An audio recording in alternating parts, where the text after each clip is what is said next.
19 h, bonsoir à toutes et à tous. Merci de nous rejoindre pour cette édition qu'on entame avec les titres de l'actualité. L'Algérie préside ce mois de janvier le Conseil de sécurité de l'ONU, un rôle majeur au service de la paix dans le monde. Sa priorité, la défense de la cause palestinienne, mise en lumière aujourd'hui lors d'une réunion sur les attaques sionistes contre les hôpitaux de Gaza. Retour sur la conférence de presse tenue hier par le représentant de l'Algérie à l'ONU. Ammar Benjama a présenté la feuille de route pour le mandat. De nombreux dossiers seront abordés avec un fort engagement pour les droits des peuples et à la résolution des crises internationales.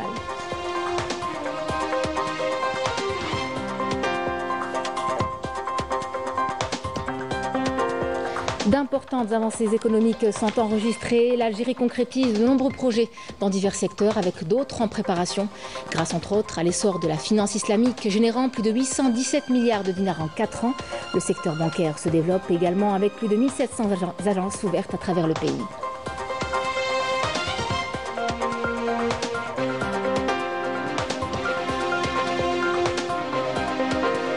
Dans notre dossier agriculture, nous vous parlerons d'une huilerie traditionnelle à Bouira, dont le savoir est transmis au fil des générations.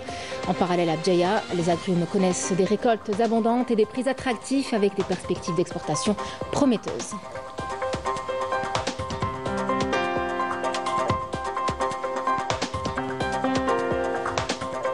Le Maroc face à des tensions internationales concernant la question du Sahara occidental. L'initiative d'autonomie soutenue par la France divise, tandis que la crise socio-économique se renforce, notamment avec la hausse des taxes prévues cette année.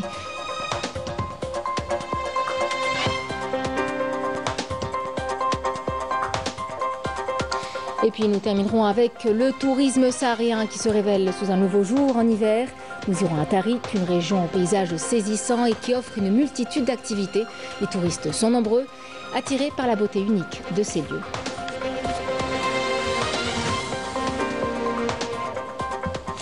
Mesdames, Messieurs, bienvenue à vous. Nous entamons ce journal avec une page historique pour l'Algérie qui préside pour ce mois de janvier le Conseil de sécurité des Nations Unies à New York. Une responsabilité majeure au service de la paix dans le monde avec en tête une priorité absolue, la cause palestinienne que l'Algérie défend avec constance et conviction et dont il a été question aujourd'hui lors d'une réunion pour examiner la situation et débattre de l'agression sioniste contre les établissements de santé dans la bande de Gaza. Aussitôt installé à la tête du Conseil de sécurité des Nations Unies, et déjà le temps est donné. L'Algérie a de tout temps défendu sans relâche et avec dévouement sans précédent les questions de paix et de sécurité, notamment la cause palestinienne. D'une main de maître, l'ambassadeur permanent de l'Algérie auprès des Nations Unies, Ammar Benjama, et dans un discours prononcé lors de la première réunion du Conseil de sécurité de l'ONU, est revenu sur l'agression sioniste qui continue contre le peuple palestinien, en particulier à Gaza, où le peuple palestinien est poussé à quitter ses terres à travers une politique de nettoyage ethnique. Benjama affirme que le Bureau des droits de l'homme des Nations Unies a révélé les résultats dévastateurs de l'agression sioniste sur le système de santé à Gaza. 136 frappes ont ciblé au moins 27 hôpitaux et 12 autres établissements médicaux, causant des pertes considérables. 53% des hôpitaux ne sont plus opérationnels. Aussi, parmi les 138 centres de santé de premier secours, seuls 6 fonctionnent pleinement et 130 ambulances ont été endommagées. Pire encore, 1057 membres du personnel soignant ont été tués et plus de 14 000 patients nécessitent une évacuation médicale urgente à l'étranger. Un constat alarmant dénoncé depuis plus de 2 ans maintenant par le haut-commissaire des Nations Unies aux droits de l'homme, Volker Turk, mais aussi de Richard Peppercorn, représentant de l'OMS à Gaza et en Cisjordanie, ou encore de Tania Hadj Hassan, médecin présente dans les territoires occupés, qui a à maintes reprises dénoncé le génocide perpétré par l'entité sioniste. Enfin, l'ambassadeur permanent auprès des Nations Unies a rappelé que le droit international est clair concernant la protection des hôpitaux. Les unités médicales et les moyens de transport doivent être respectés et protégés en tout temps et ne doivent jamais être la cible d'attaque. Lors de la conférence de presse d'installation hier de l'Algérie à la tête du Conseil de sécurité des Nations Unies, le représentant permanent de l'Algérie auprès de l'ONU a dévoilé la feuille de route particulièrement chargée. Plusieurs dossiers sensibles seront examinés avec un programme dense de réunions et débats prévus pour relever les défis de ce mandat. Ammar Benjama a notamment mis en avant l'engagement fort pour les droits des peuples opprimés et la résolution des crises internationales. Marim Damis. La présidence du Conseil de sécurité marque une étape historique pour l'Algérie, offrant une nouvelle opportunité d'affirmer son rôle clé dans la gestion des crises mondiales, la promotion de la paix et de la stabilité à l'échelle internationale. Fidèle à ses principes, l'Algérie s'est toujours engagée avec détermination pour défendre les causes justes, notamment la question palestinienne et les droits des peuples opprimés, à l'exemple du peuple sahraoui. Forte de ses positions fermes et de son dévouement inébranlable, elle aborde cette responsabilité avec l'ambition de consolider les fondements d'une diplomatie axée sur la justice et la solidarité internationale. Dans ce cadre, je tiens à vous rappeler ce qu'a déclaré le président de la République Abdelmadjid Tebboune dans son dernier discours devant le Parlement algérien. Dès l'entame de son mandat au sein du Conseil de sécurité, l'Algérie mène un combat pour la cause palestinienne. L'Algérie n'abandonnera jamais la Palestine et la soutiendra jusqu'à l'établissement d'un État indépendant avec El-Quds pour capitale. Le président de la République a affirmé que l'Algérie est aux côtés de la Palestine et de tous les peuples opprimés à travers le monde. La situation humanitaire catastrophique à Gaza reste pour l'Algérie une priorité absolue. Le programme d'action riche prévu au Conseil de sécurité commence dès vendredi avec une réunion convoquée par l'Algérie pour discuter des attaques sionistes ciblant les hôpitaux de Gaza. En plus de la Palestine, le Conseil de sécurité sous la présidence de l'Algérie abordera des dossiers cruciaux, notamment la reconstruction en Syrie et la lutte contre le terrorisme. Dans ce contexte, une réunion de haut niveau prévue avant la fin du mois en cours sous la direction du chef de la diplomatie algérienne et mettra l'accent sur les priorités africaines en matière de sécurité, consolidant ainsi l'engagement de l'Algérie dans la résolution des grandes questions internationales. Le 8 de ce mois, nous tiendrons une réunion consacrée à la Syrie et durant laquelle nous allons établir un rapport sur les objectifs escomptés. Nous allons discuter avec les différentes parties concernées sur les voies et moyens qui nous permettront d'aider le peuple syrien à reconstruire son pays. L'Algérie prévoit la tenue le 21 janvier d'une réunion de haut niveau sur la lutte antiterroriste en Afrique. Une réunion présidée par le ministre d'État, ministre des Affaires étrangères de la communauté nationale à l'étranger et des Affaires africaines, Ahmed Attaf. L'Algérie compte mettre à profit cette opportunité pour continuer à faire entendre la voix des pays arabes et africains et plaider en faveur des justes causes. Il est à présent pertinent de souligner les importantes avancées économiques du pays. L'Algérie tient ses promesses. Elle engage une véritable transformation économique, se positionnant sur la voie des grandes nations émergentes. Le pays a concrétisé de nombreux projets dans divers secteurs, avec d'autres en préparation. Et les résultats sont bien là, des progrès visibles grâce à une politique d'investissement bien pensée. Abdeljabar Ben Yahya et Majda Jahmoun. Portée par la vision stratégique de l'État, l'Algérie avance à grands pas. Classée 3e puissance économique du continent africain, ses investissements dans tous les domaines se passent de tout commentaire. À 1400 km au sud de la capitale et sur une vaste étendue de 117 hectares, un méga-projet agroalimentaire voit le jour. Fruit d'un partenariat algéro-qatari, la réalisation du plus grand complexe de production de lait en poudre a lieu dans le Sahara, avec une enveloppe financière de 3,5 milliards de dollars. Une initiative ambitieuse visant à renforcer la sécurité alimentaire du pays. C'est un projet crucial et d'une grande importance pour l'Algérie. Il contribuera significativement à l'autosuffisance du pays. Toutes les nations considèrent l'autosuffisance comme un pilier fondamental de leur sécurité et indépendance nationale. Ce projet s'inscrit pleinement dans cette optique, renforçant la résilience du pays. À Timimoun, un autre partenariat algéro-italien offre de nouvelles perspectives pour la production de céréales et de légumineuses. Avec une autosuffisance atteignant 90% de ses besoins annuels en blé dur, l'Algérie renforce encore ses capacités grâce à ce projet d'envergure. S'étendant sur 36 000 hectares, il inclut la mise en place d'unités de transformation pour la fabrication de pâtes alimentaires et de construction de silos de stockage. Aujourd'hui, l'Algérie est aussi devenue l'un des principaux producteurs de médicaments en Afrique. Avec une feuille de route bien définie, le pays mise sur l'évaluation de ses ressources disponibles et les tendances du marché pour répondre aux besoins nationaux et internationaux. Notre entreprise est économique et productive avec une production 24 heures sur 24. Notre laboratoire dispose d'un système de permanence avec les équipes de nuit pour garantir la meilleure qualité. Actuellement, nous sommes en mesure de répondre à toutes les demandes pharmaceutiques des patients algériens.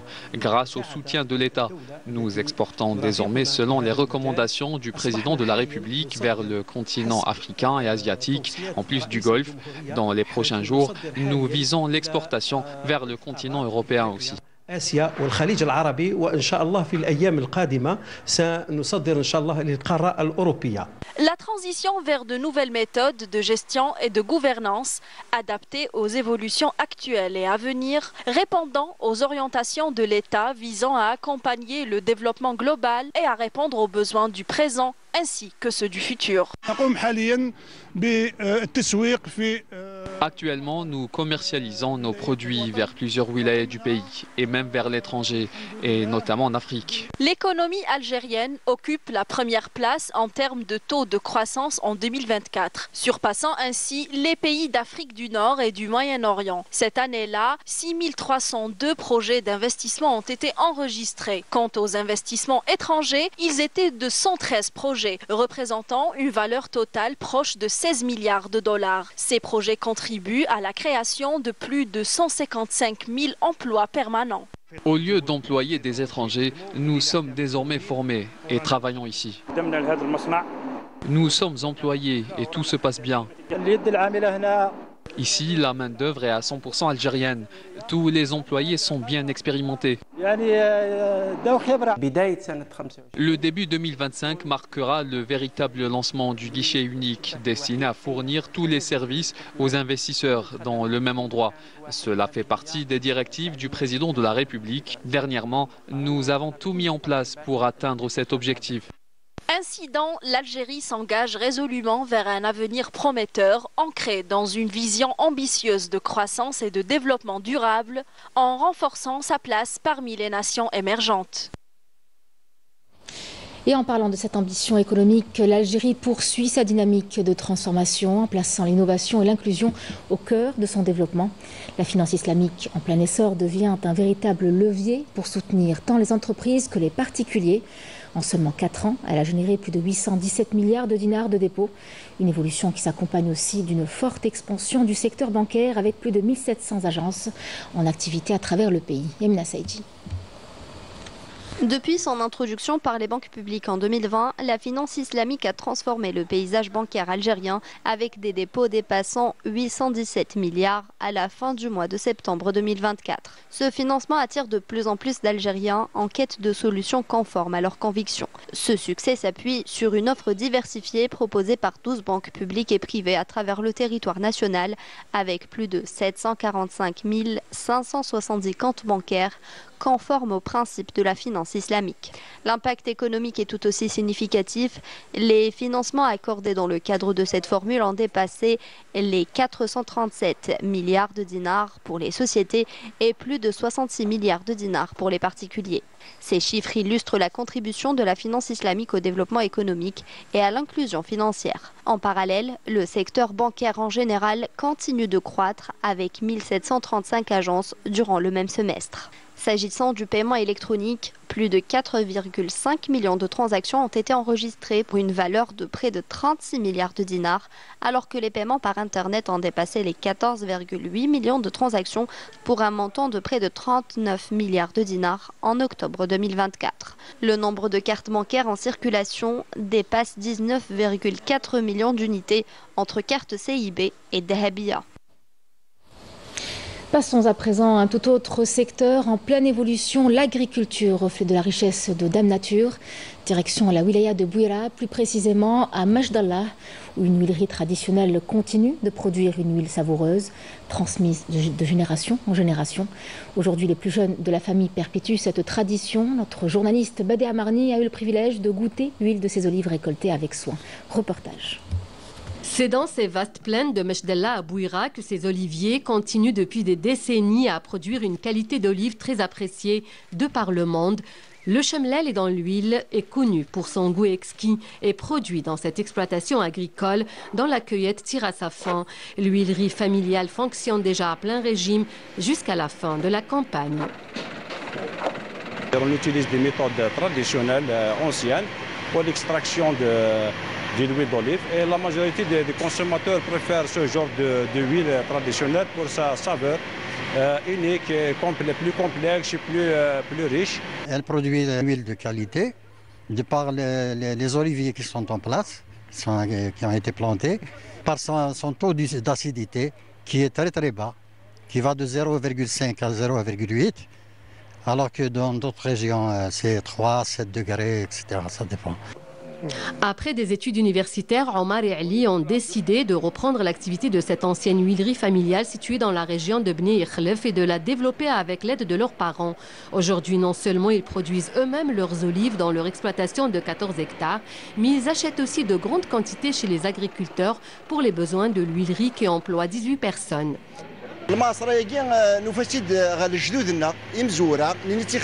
Nous avons hérité cette huilerie de nos grands-parents, nous avons poursuivi le travail qu'ils ont commencé.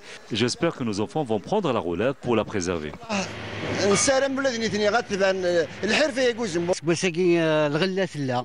Cette année, la récolte est plutôt bonne. Tous ceux qui ont travaillé ont eu une bonne production.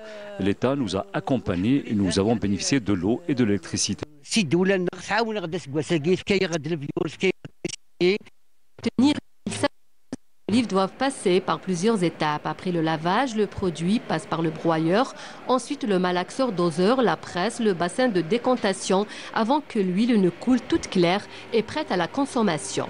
Pour obtenir cette qualité, il faut respecter le processus de production dans ces différentes étapes. La première étape, c'est la récolte. Déjà, la récolte des olives doivent être cueillies à la main. Blessures, parce que c'est de ces blessures qu'elle commence l'oxydation de l'huile d'olive. Après, la deuxième étape, c'est le broyeur et le malaxage. Ces deux étapes peuvent permettre à l'huile de se libérer.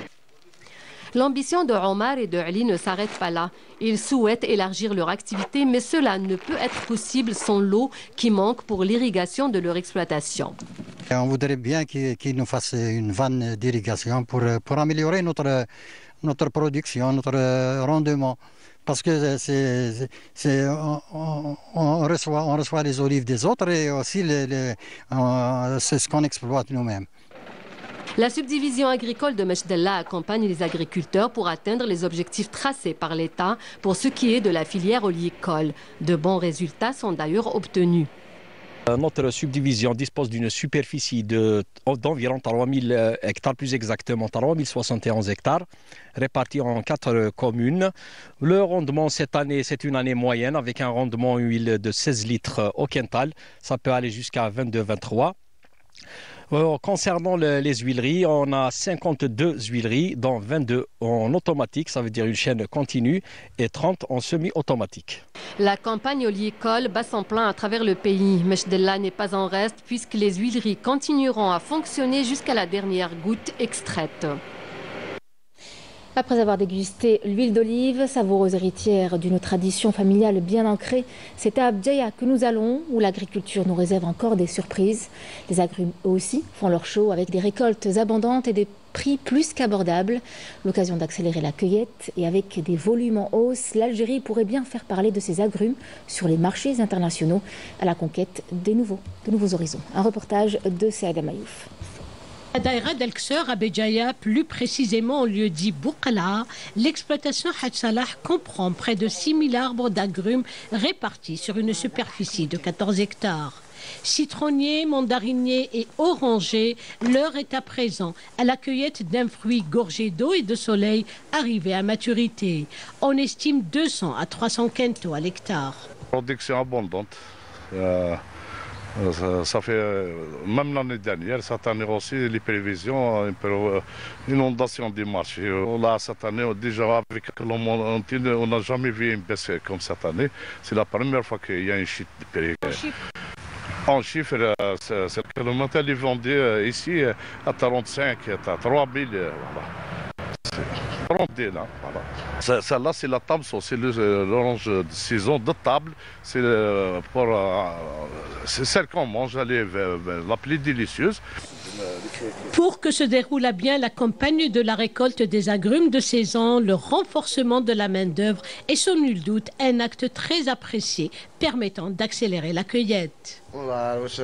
En période de vacances, je viens aider mon oncle à la récolte saisonnière, que ce soit des oranges ou de la pastèque ou autre, à chaque saison son fruit. Moi, j'ai grandi sur l'amour de l'odeur de la terre nourricière. Je compte d'ailleurs me verser dans une filière agronome. Chaque année, je profite de mes vacances scolaires et parfois même les week-ends pour venir dans cette exploitation aider à la récolte. Le rendement est d'ailleurs excellent, ce qui influe positivement sur les prix.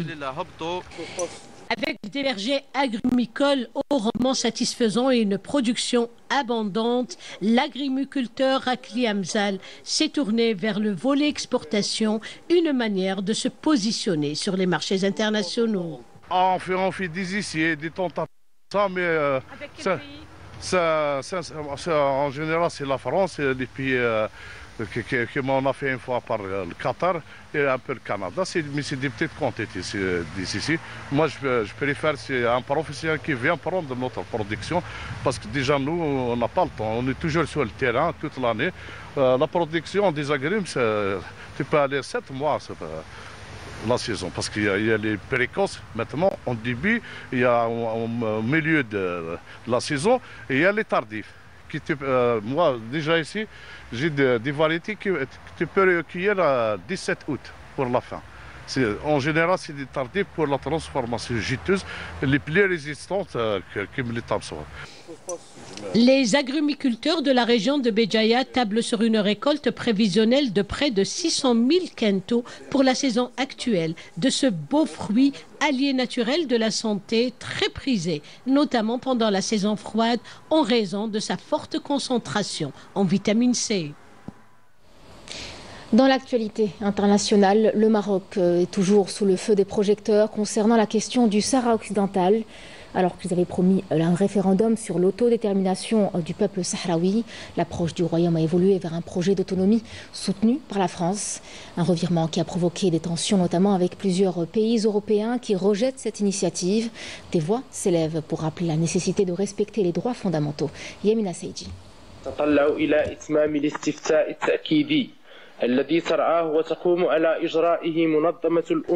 Nous nous approchons de l'achèvement du référendum d'autodétermination supervisé et organisé par les Nations Unies.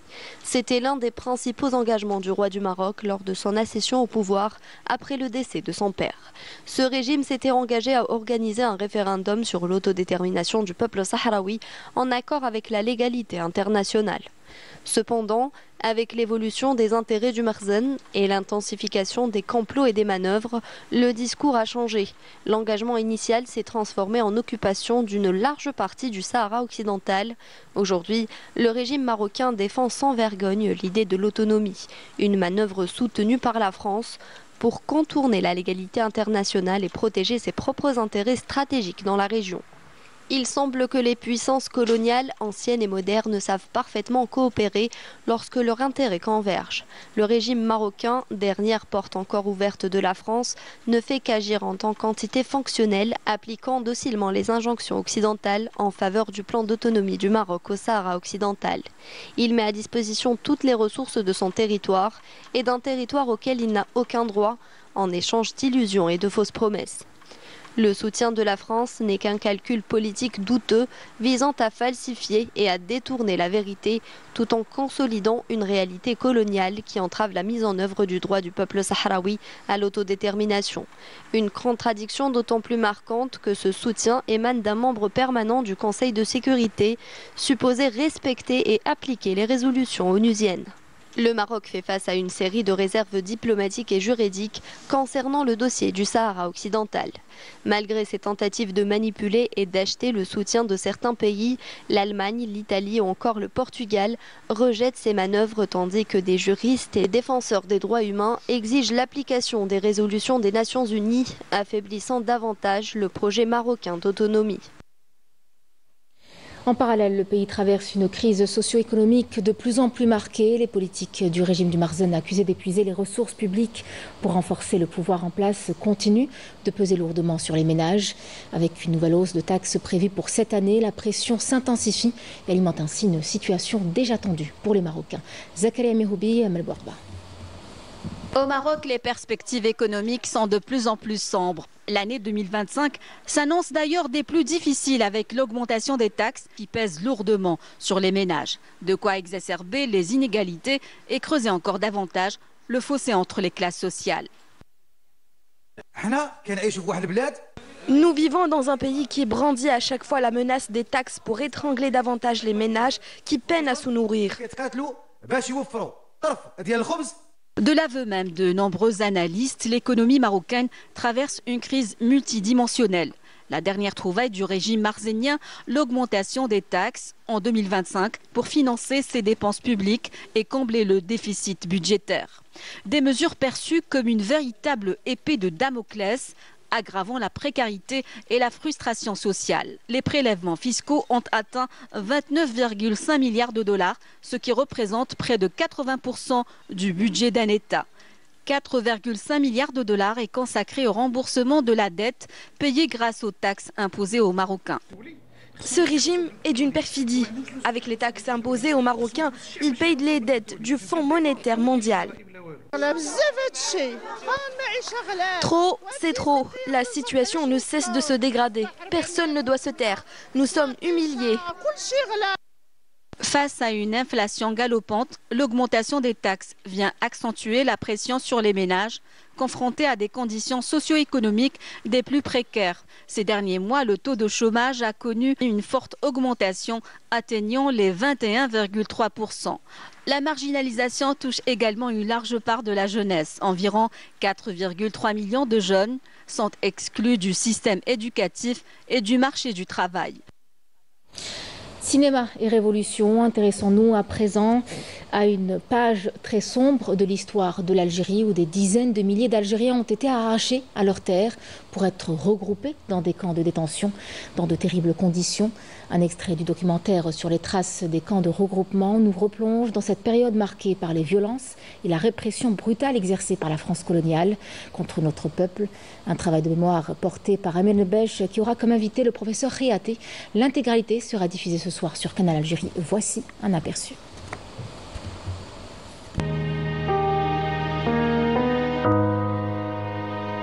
Ces camps de regroupement, comme il disait, c'est en fait des camps de concentration. C'est quelque chose qui a sa spécificité et qui en même temps s'inscrit dans des millénaires d'histoire.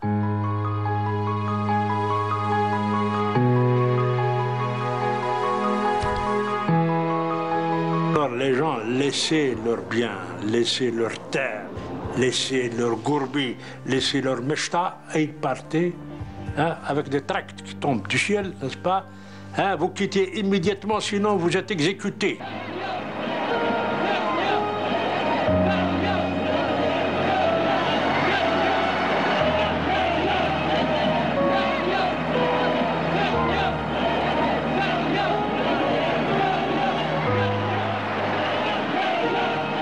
نهار الاستقلال ها هذيك الفرحة نقول لك ساعة ذاك النهار زدنا فيه ذاك النهار خرجنا للدنيا صاي ولدي وذاك اليوم زدنا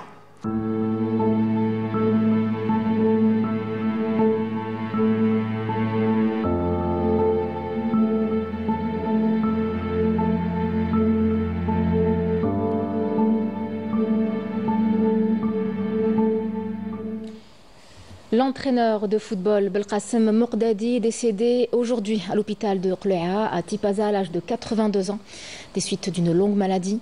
Formé à l'école de football du MC Cherchel, le défunt a une riche carrière sportive, occupant notamment le poste d'entraîneur adjoint de l'équipe nationale entre 84 et 86, où il a contribué à la qualification de la sélection algérienne de football en phase finale de la Coupe du Monde en 86 à Mexico avec l'entraîneur national Rabah Saaden. Connu pour ses qualités d'humilité et de modestie, le regretté a entraîné divers clubs nationaux. Et en cette douloureuse épreuve, le président de la Fédération algérienne de football, Walid Sadi, a présenté en son nom et au nom des membres du bureau fédéral ses sincères condoléances à la famille du défunt, les assurant de sa profonde compassion, priant Dieu Tout-Puissant d'accorder au défunt sa sainte miséricorde, de l'accueillir en son vaste paradis et de prêter patience et réconfort aux siens. Du sport avec du football et ses 32e finales de la Coupe d'Algérie. L'IRB El Kerma, qui évolue en 3e division, a créé la surprise en éliminant l'AS Sochlef, un club de Ligue 1 par 2-1. La GS Kabylie a validé son ticket pour le prochain tour en venant à bout de l'ES Guelma par 2-0. Le derby entre le Mouloudia d'Al Alma et l'entente de Sétif s'est achevé en faveur des Sétifiens par 2-0, alors que le Mouloudia de Bdaya a pris le meilleur sur l'AS Khroub 2-1.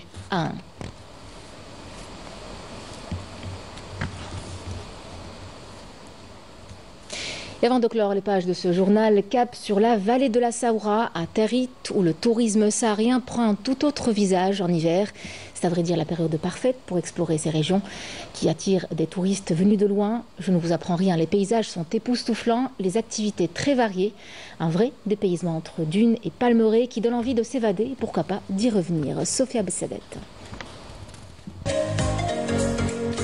La vallée de la Saoura, destination privilégiée des touristes nationaux et internationaux, notamment les amateurs du tourisme saharien qui suscite un grand engouement en période hivernale. Comme chaque fin d'année, Tarit, perle de la Saoura, devient l'endroit préféré pour célébrer l'arrivée de la nouvelle année. We just arrived here.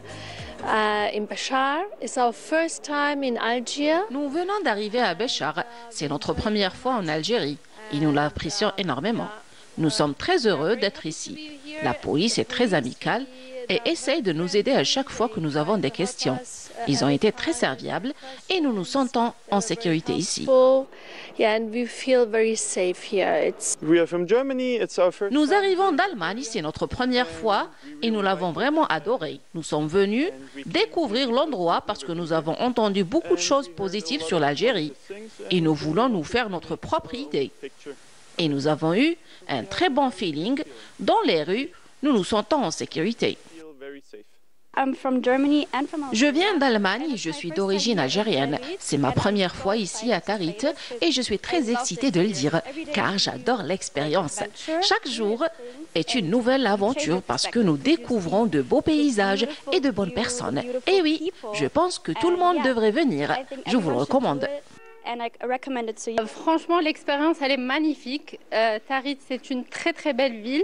Je suis vraiment impressionnée par les paysages que j'ai vus ici. C'est la deuxième fois que je viens ici et c'est toujours aussi impressionnant. J'ai aussi remarqué qu'il y a des différences entre l'année dernière et cette année. Notre pays se développe vraiment. Et c'est vraiment magnifique. Et c'est le meilleur voyage pour moi. C'était trop bien, Melna le quad, parapente, ski sur sable, Zarbeya. Et même la soirée musicale, Mek Nabina Barsha, Kolchaïbeh. Un paysage magnifique et des activités sportives et culturelles attractives font le bonheur des gens qui les découvrent. En fin d'année, on voit grand nombre de touristes de l'intérieur et de l'extérieur du pays. Surtout cette année, nous avons remarqué de nombreuses agences touristiques s'orienter vers Tarit, qui est devenue une destination touristique pour les nationaux et internationaux. Il existe de nouvelles structures d'accueil, notamment des hôtels, des dortoirs, des maisons d'hôtes, etc. De nombreuses maisons ont été restaurées à l'intérieur du Ksar. De plus en plus de touristes arrivent chaque année pour passer les vacances de fin d'année. Ils viennent soit pour se reposer ou pour explorer. Par ces paysages envoûteurs et prix de ses visiteurs.